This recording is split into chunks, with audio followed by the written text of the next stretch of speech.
The massive alien fleet hung in space like a swarm of metal insects. 800 warships stretched across the star system, their hulls gleaming under the light of distant suns. Each vessel was the size of a city block, bristling with weapons that could crack planets in half. The Galactic Hegemony had brought their third conquest fleet to deliver humanity's final ultimatum. Admiral Vextar stood on the bridge of his flagship, the inevitable victory. His forearms moved across control panels with practiced ease while his 6 eyes studied the tactical displays. In his 300 years of service, he had conquered 47 different species. Each one had fought the same way, throwing everything they had at his fleet in desperate, futile attacks. "Sir, the humans have responded to our message," reported his communications officer, a spider-like creature with a voice that sounded like breaking glass. "Show me," Vexitar commanded. The main screen flickered to life, displaying a human woman in a simple blue uniform. She had brown hair pulled back in a neat style, and calm green eyes that seemed to look right through him. The nameplate on her chest read Captain S. Chen, Admiral Vextar, the human said in perfect galactic standard. "I'm Captain Sarah Chen of the United Earthship Defiant. I've received your surrender demand." Vextar's mandibles clicked in amusement. "Then you understand your situation, Captain. Your species has 72 hours to submit to hegemony rule. Your colonies will be absorbed into our territory. Your military will be disbanded. Your government will be replaced by hegemony administrators." "I understand your terms," Chen replied. "However, I'm here to present you with different terms." The bridge fell silent. In all his years of conquest, no one had ever offered the hegemony terms. Vextar's tactical officer, a reptilian being with scales that shifted color when excited, leaned forward in disbelief. "You wish to negotiate?" Vextar asked. "Captain, you seem to misunderstand your position. We have 800 ships. Our sensors show you have brought exactly 1 vessel to this meeting." "That's correct," Chen said without any trace of concern. "The Defiant is our entire diplomatic mission." Vextar pulled up the sensor readings on his secondary screen. The human ship was indeed alone, a mid-sized cruiser, maybe 200 meters long. It showed minimal energy signatures and no obvious weapon systems. By hegemony standards, it wasn't even a proper warship.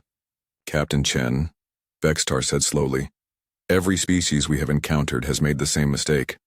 They believe their superior technology or their desperate courage will somehow overcome our numbers. Each one has brought their entire fleet to face us. All have failed." "I'm aware of your conquest record, Admiral," Chen replied. "I've studied every engagement. The Zalani brought 1,200 ships and lasted 4 hours. The Korath Empire sent 2,000 vessels and held out for 6 hours. The Ethereal Collective managed 8 hours with their fleet of 3,500. Vextar was impressed despite himself. The human had done her research. "Then you understand the futility of resistance. Why have your people sent only 1 ship?" Chen smiled, and something in that expression made Vextar's skin crawl. "Because, Admiral, 1 ship is all we need." The communications officer's tentacles writhed nervously. "Sir, should we consider this a surrender?" "Negative," Vexitar replied, studying the human captain's face. There was no fear there, no desperation. If anything, she looked almost disappointed. "Captain Chen, I will ask you directly. Is this surrender?" "No, Admiral. This is your warning." Warning. The word hung in the air like a dangerous chemical. Across the bridge, Vextar's officers exchanged confused glances. No one warned the hegemony. The hegemony was the warning. "Warning?" Vextar repeated. "You have 1 hour to begin withdrawing your fleet from human space," Chen said calmly. "After that, I will be forced to take defensive action." The tactical officer's scales flashed bright orange, the color of extreme agitation. "Sir, is she threatening us?" Vextar studied the human ship again. It was still maintaining a respectful distance, its engines running cool, no weapons powered. "Captain, you are either insane or operating under a massive misunderstanding of military reality. You have 1 ship. We have 800. "I'm aware of the numbers, Admiral." "Then explain to me how you plan to defend against this fleet." Chen leaned back in her chair, and Vextar noticed for the first time that her bridge crew seemed remarkably relaxed. No one was running between stations or shouting orders. The humans were treating this like a routine patrol. "Admiral, may I share something with you about human military philosophy?" Chen asked. Despite himself, Vextar was curious. "Proceed." Most species in the galaxy seem to believe that war is about honor, or proving superiority, or demonstrating courage. Humans have a different approach.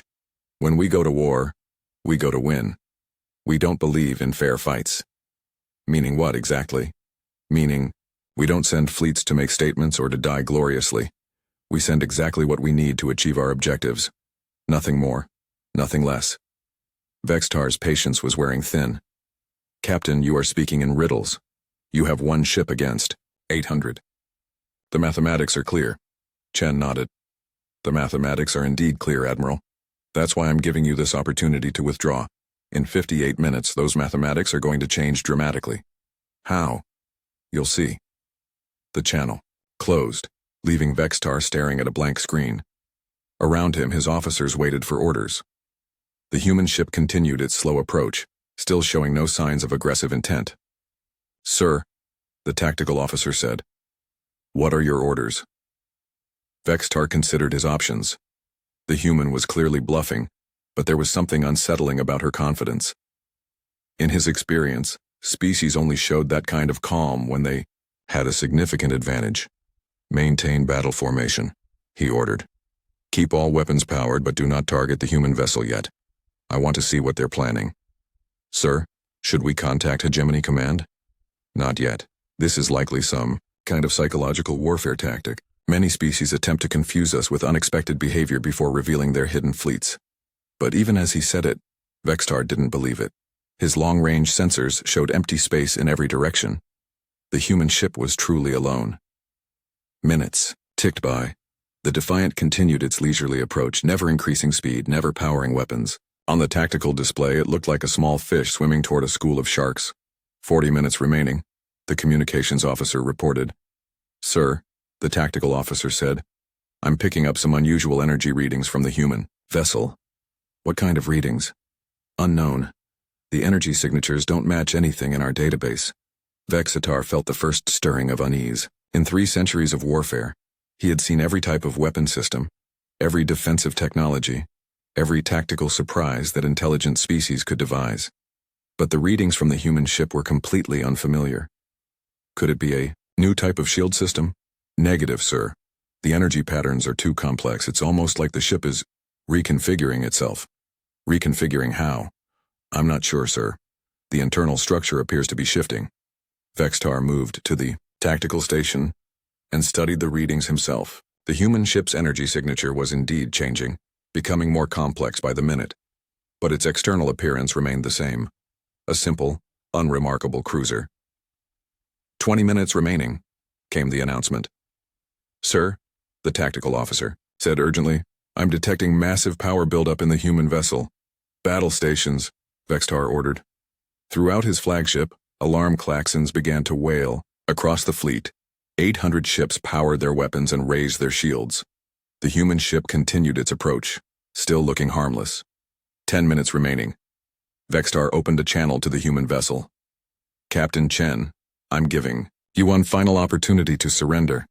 You are outnumbered 800 to 1. Stand down now and your crew will be treated according to the Galactic Convention. Chen appeared on screen again, still calm, still smiling. Admiral, you still don't understand. We didn't send one ship because we're desperate. We didn't send one ship because it's all we have. We sent one ship because it's all we need. That's impossible. 5 minutes, Admiral. Last chance to withdraw. The channel closed again. Around Vextar, his officers watched their instruments with growing alarm. The human ship's power readings were now off the scale, but it still looked exactly the same. 2 minutes remaining. Sir, whatever they're doing, it's big. I've never seen energy patterns like this. Vextar gripped his command chair. In all his years of conquest, he had never felt this kind of uncertainty. The human captain's confidence was absolute, unshakable. Either she was the best actor in the galaxy or she knew something he didn't. 1 minute remaining. All ships target the human vessel, Vextar commanded. On my order, open fire with everything we have. 800 ships turned their weapons toward the small human cruiser. Enough firepower to sterilize a planet focused on a single target. Time's up, Admiral. Chen's voice came over the communication system. I'm sorry you made this choice. Fire, Vextar shouted. But before his weapons could discharge, the human ship began to change. The human ship exploded. Not from weapons fire, but from within. What had appeared to be a simple cruiser suddenly burst apart like a flower opening to the sun. Metal plates that had seemed solid separated and rearranged themselves, revealing hidden compartments and mysterious structures that had been concealed within the hull. Admiral Vextar watched in stunned silence as the Defiant transformed before his eyes. The ship grew larger, its sections spreading outward and connecting in new configurations. What had been 200 meters of unremarkable spacecraft became something else entirely. A complex, multi-layered weapons platform that defied every rule of ship design he had ever learned. "What in the name of the void is that?" his tactical officer whispered, scales flickering between orange and deep purple. "I don't know," Vextar admitted. "I've never seen anything like it." The transformation continued for 30 seconds that felt like hours. When it finished, the human vessel had tripled in size and bristled with weapon systems that hadn't been there moments before. Cannon barrels extended from hidden ports. Launch tubes opened along what had appeared to be empty hull sections. Energy projectors emerged from concealed housings. "Sir," the communications officer said, voice trembling, "the human captain is requesting to address the fleet. Put her through." Captain Chen appeared on screen again, but now Vextar could see her bridge in the background. It too had changed, becoming larger and more complex. New control stations had risen from the floor, and additional crew members were visible at positions that hadn't existed minutes earlier. "Hello again, Admiral," Chen said pleasantly. "As you can see, our ship has revealed its true nature. The Defiant is what humans call a modular weapons platform. Everything you saw before was just the travel configuration." "Impossible," Vextar breathed. "Ships cannot reconfigure like that." "Hegemony ships cannot," Chen corrected. "Human ships are built differently. We believe in adaptation, Admiral. We build tools that can change to meet different challenges." The tactical officer was studying his instruments with growing alarm. "Sir, I'm reading weapon systems I don't recognize, energy patterns that don't match anything in our database." "What kind of weapons?" Vextar demanded. "Unknown, sir. The technology appears to be completely alien to us." Chen heard the exchange through the open communication channel. "Would you like a demonstration, Admiral? I think it might help you understand your situation."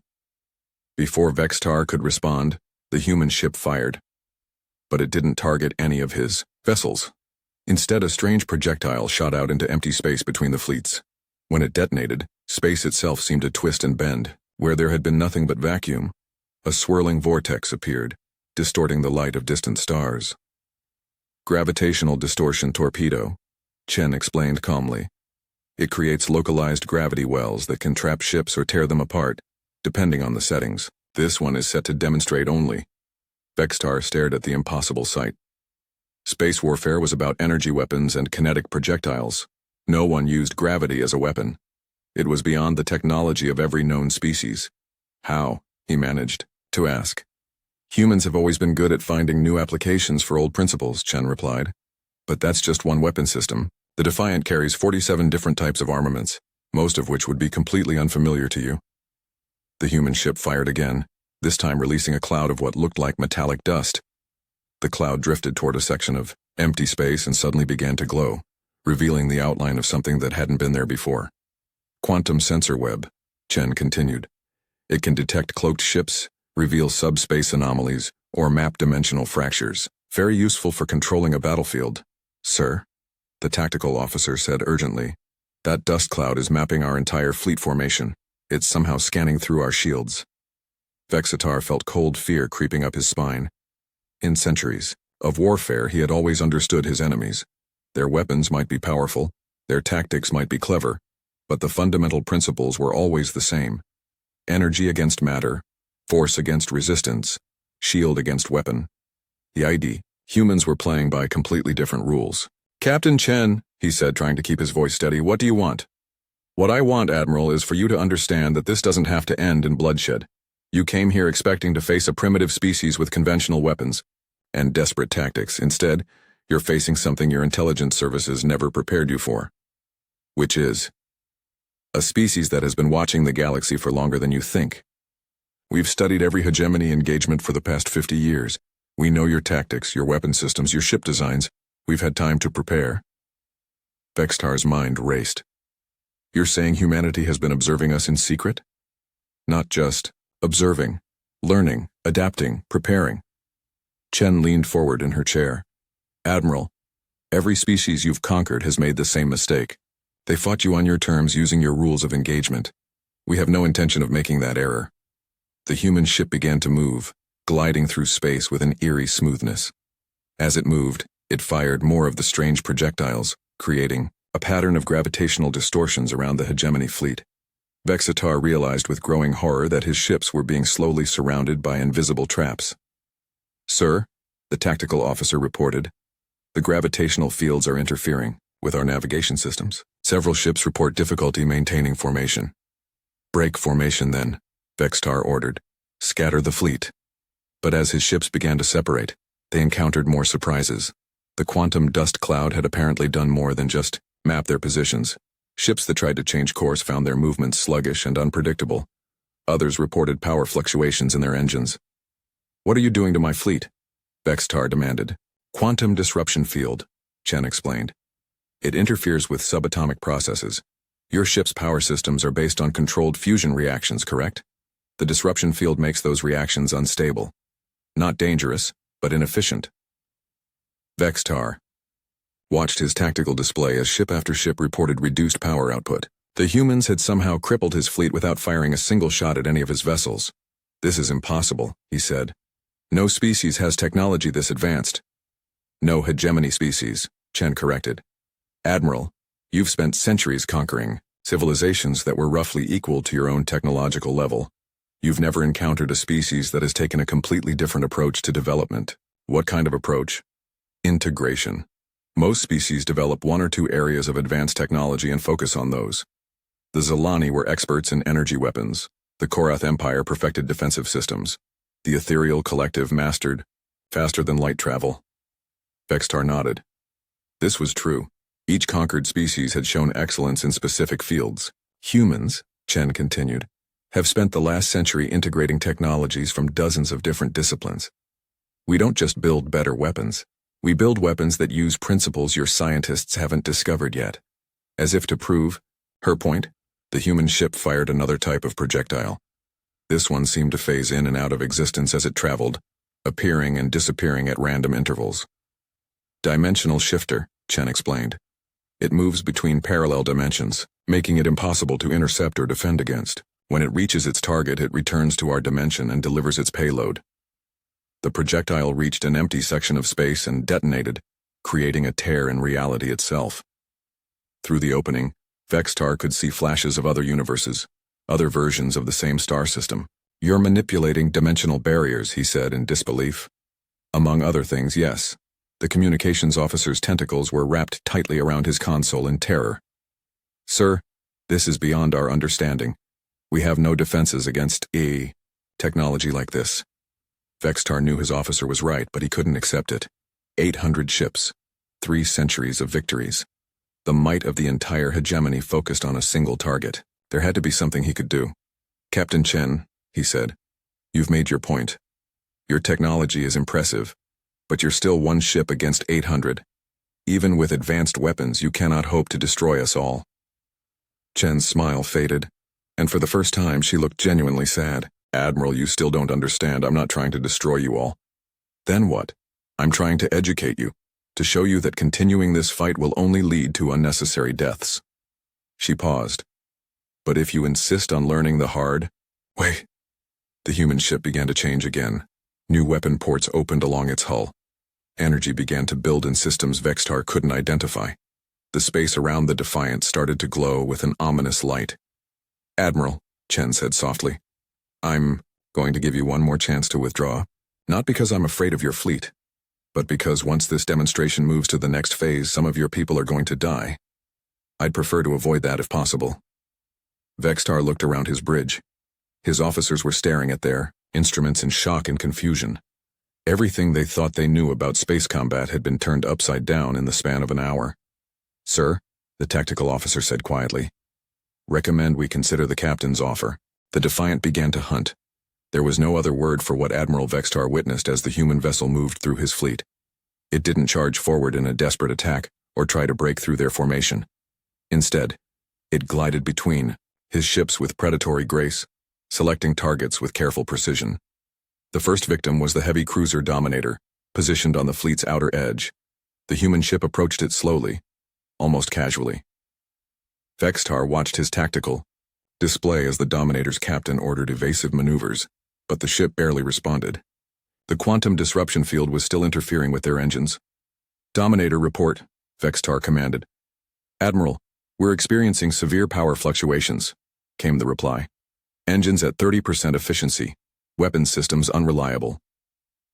The Defiant stopped just outside the Dominator's main weapon range. For a moment, nothing happened. Then the human ship fired a single thin beam of coherent energy.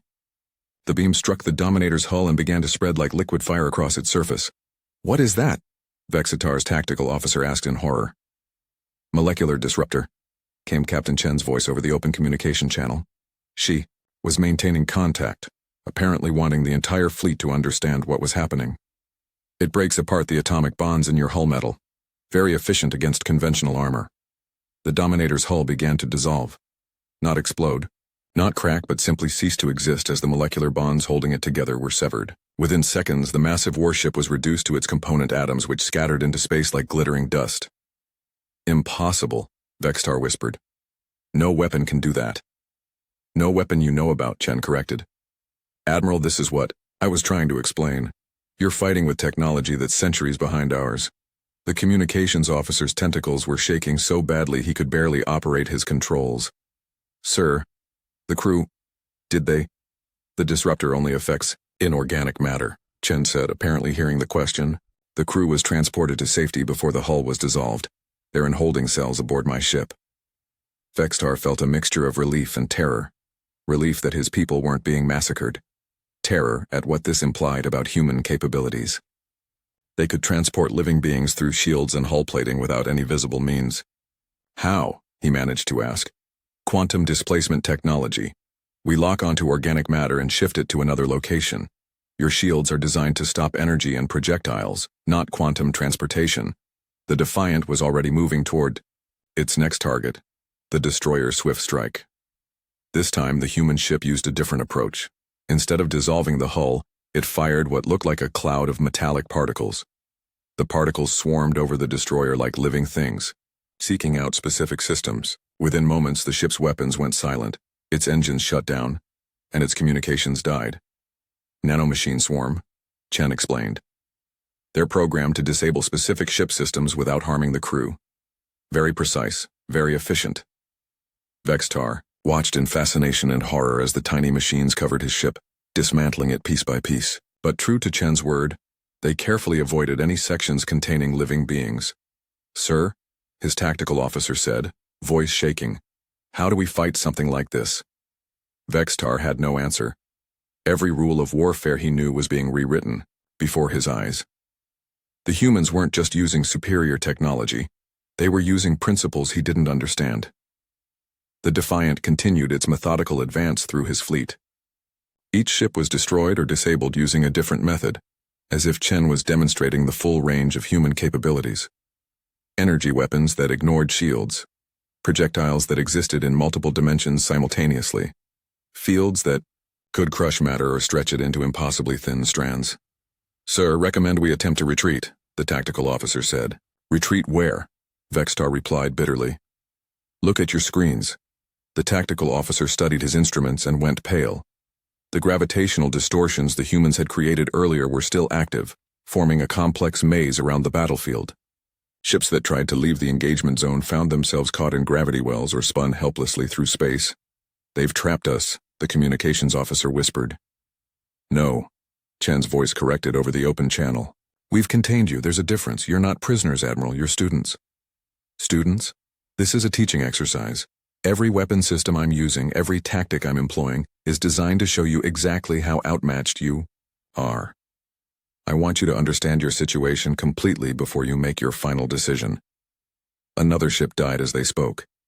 The battleship Inevitable Triumph simply folded in on itself, its hull collapsing into a sphere no larger than a fighter craft.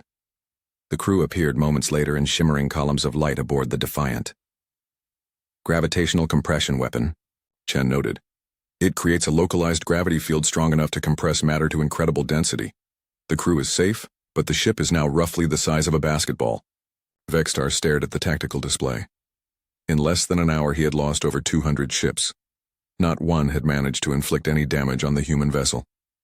The Defiant moved through his fleet like a shark through a school of fish, each attack demonstrating a new impossibility.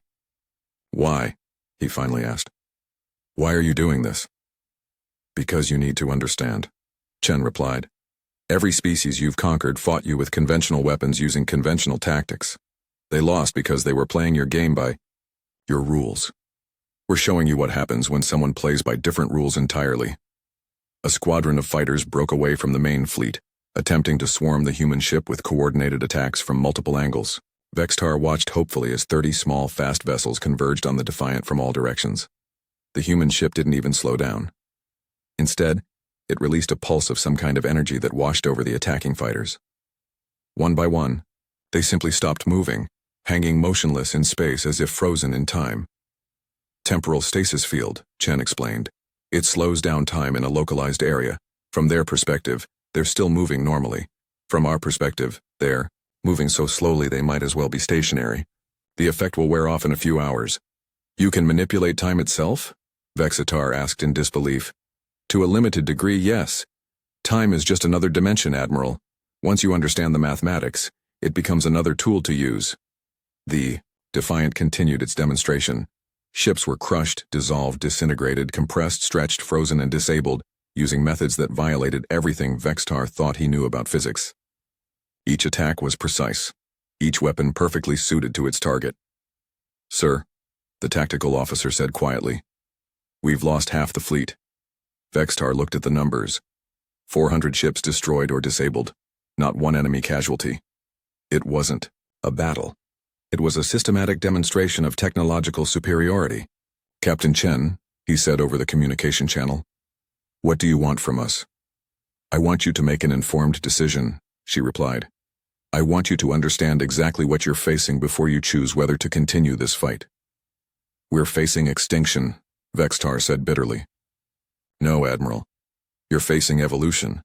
The galaxy is changing. The hegemony's time as the dominant power is ending.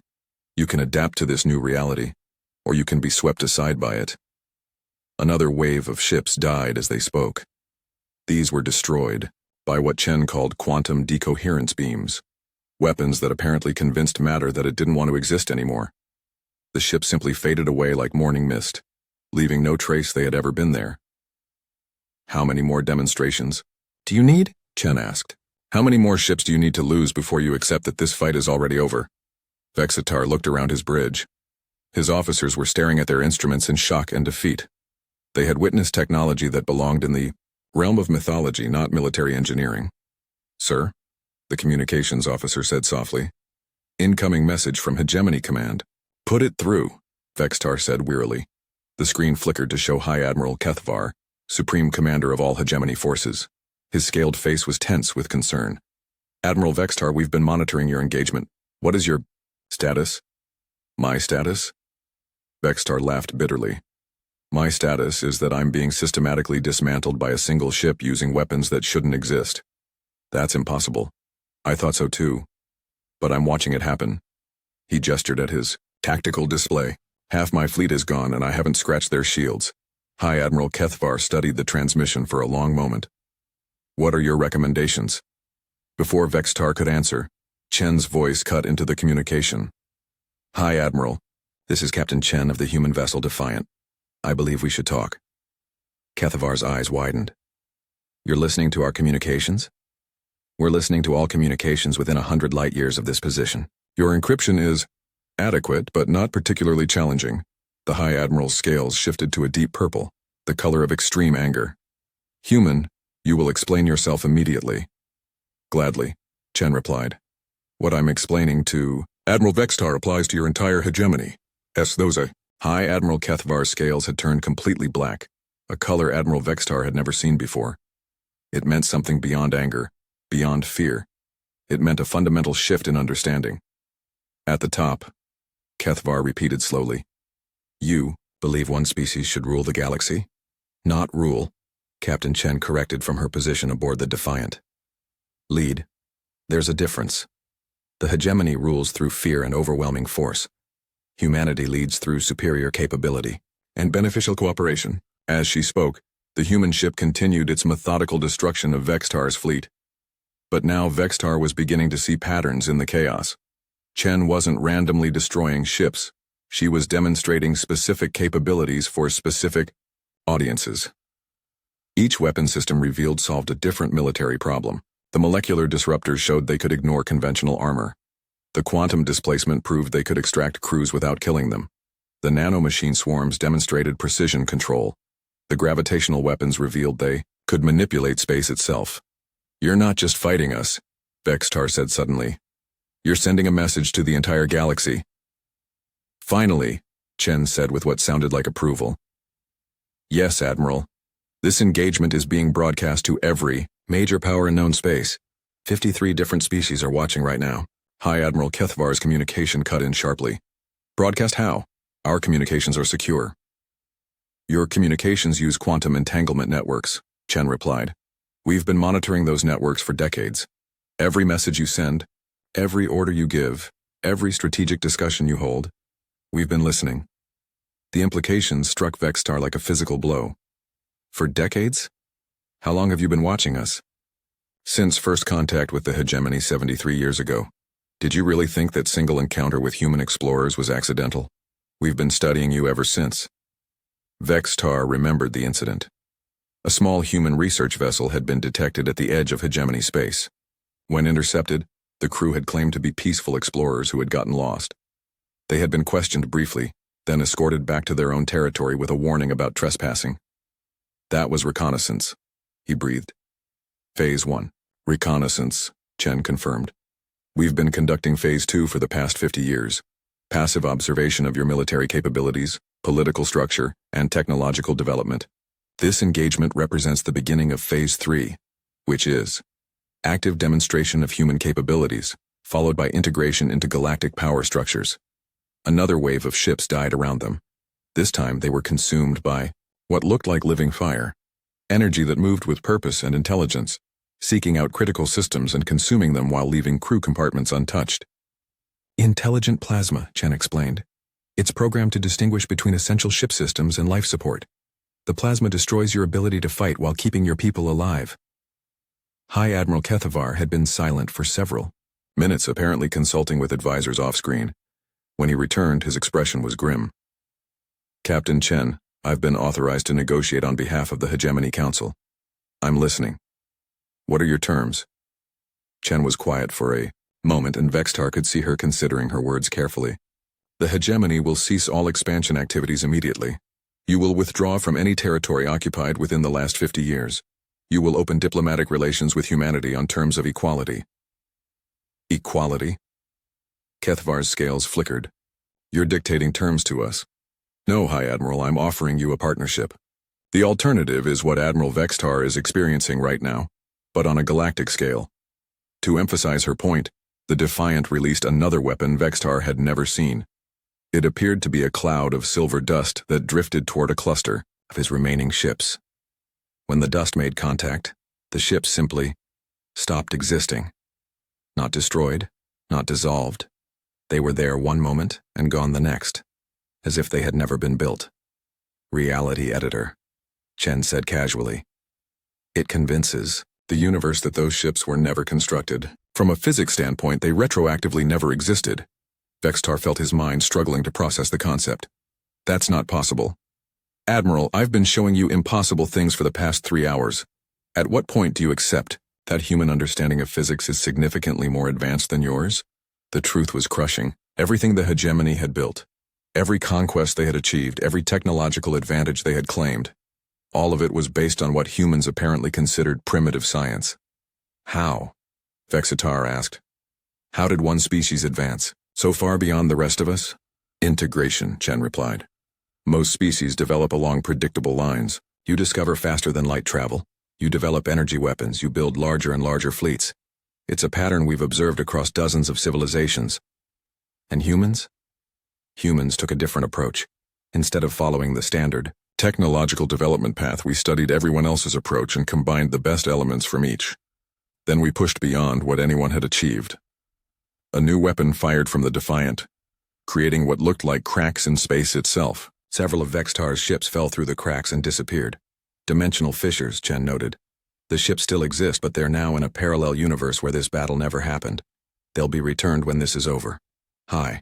Admiral Kethver had been silent again, apparently receiving new information. When he returned, his posture had changed. The rigid military bearing was gone, replaced by something that looked almost like defeat.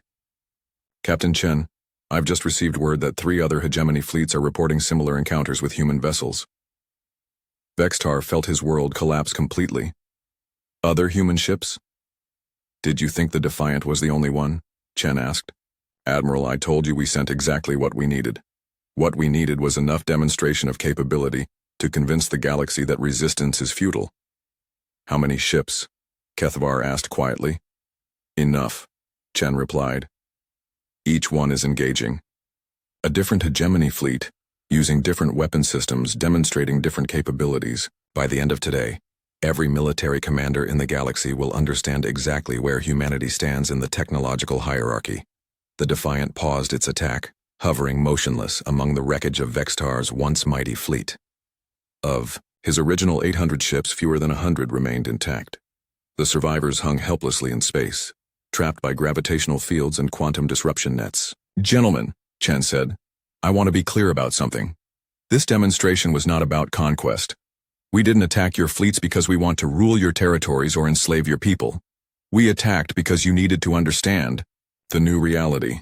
Which is, Vextar asked, the galaxy is changing. For the first time in millions of years, a species has emerged with technology advanced enough to reshape the fundamental rules of civilization. You can fight this change and watch your empires crumble, or you can embrace it and help build something better. New contacts appeared on Vextar's sensors, ships approaching from the edge of the system. But these weren't human vessels. They were ships from a dozen different species, all flying in formation. Admiral, his communications officer reported, we're receiving messages from multiple species. The Zelani Confederation, the Free Korath States, the Independent Ethereal Worlds. They're all requesting permission to send representatives to observe the negotiations. Chen's voice carried a note of satisfaction. The former hegemony client states have been watching this engagement very carefully. They're beginning to understand that the galactic balance of power has shifted permanently. High Admiral Kethvar's image flickered as his communication connection was interrupted by what sounded like urgent conversations in the background. When he returned, his expression was that of a being who had received terrible news. Captain Chen, I'm informed that 17 hegemony member worlds have declared independence in the past 4 hours. They're requesting immediate diplomatic contact with Earth. That's their right, Chen replied. The age of forcing unity through military might is ending, High Admiral. Species are free to choose their own paths. And if we refuse your terms? Chen was silent for a long moment. When she spoke, her voice was gentler than it had been throughout the engagement. High Admiral, I've just demonstrated what one human ship can do to your most powerful fleet. We have dozens of such vessels, but more importantly, we have the technology to build thousands more. Another pause. Your choices are simple. Adapt to a galaxy where humanity is the dominant technological power, or face the consequences of continued aggression. But understand this, we're not your enemies. We're offering you a chance to be our partners in building something better than what the galaxy has now. Vextar looked around his bridge at his surviving officers. They were staring at their instruments in defeat and confusion. Everything they had believed about their place in the universe had been shattered in a few short hours. Sir, the tactical officer said quietly, what are your orders? For the first time in 3 centuries of military service, Admiral Vextar had no idea what to do next. 6 months later, Admiral Vextar stood on the observation deck of the diplomatic station orbiting Earth. Through the transparent aluminum windows, he could see the blue-green world that had changed everything. It looked so ordinary, so peaceful. Nothing about it suggested it was home to the most technologically advanced species in the galaxy. Still hard to believe? A familiar voice asked behind him. Vextar turned to see Captain Chen approaching. She was no longer wearing her military uniform, having been promoted to Earth's first galactic relations coordinator. Instead, she wore simple civilian clothes that made her look younger and less intimidating than she had during their first encounter. The planet? No, Vextar replied. It's beautiful, but I've seen many beautiful worlds. What I find hard to believe is how quickly everything changed. Chen joined him at the window. Change was inevitable, Admiral. The only question was whether it would be peaceful or violent. Below them, Earth rotated slowly, showing continents that bustled with activity. But what drew Vextar's attention were the orbital installations, massive construction platforms, where humans and aliens worked side by side, building new types of ships using integrated technologies. The Hegemony Council still can't understand it, Vexatar said. You had the power to conquer the entire galaxy. You could have ruled as absolute dictators. Instead, you offered partnership. Conquest is expensive, Chen replied pragmatically. It requires constant military pressure to maintain control. Partnership is more efficient. When people choose to work with you instead of being forced to, they're much more productive. And more loyal? Loyalty can't be forced, Admiral. It has to be earned. Vextar nodded, thinking of his own situation. After the engagement at the edge of human space, he had expected to be court-martialed and executed for his failure.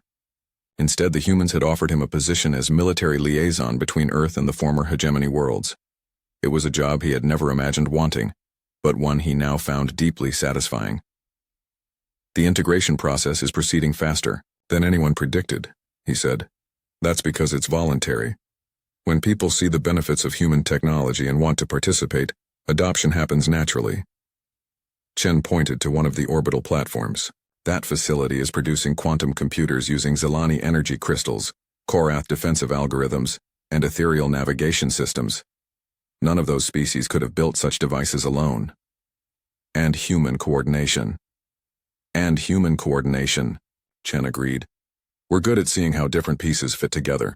A soft chime indicated an incoming message. Chen touched her communication device and listened briefly. Admiral, would you like to witness a bit of history? What kind of history?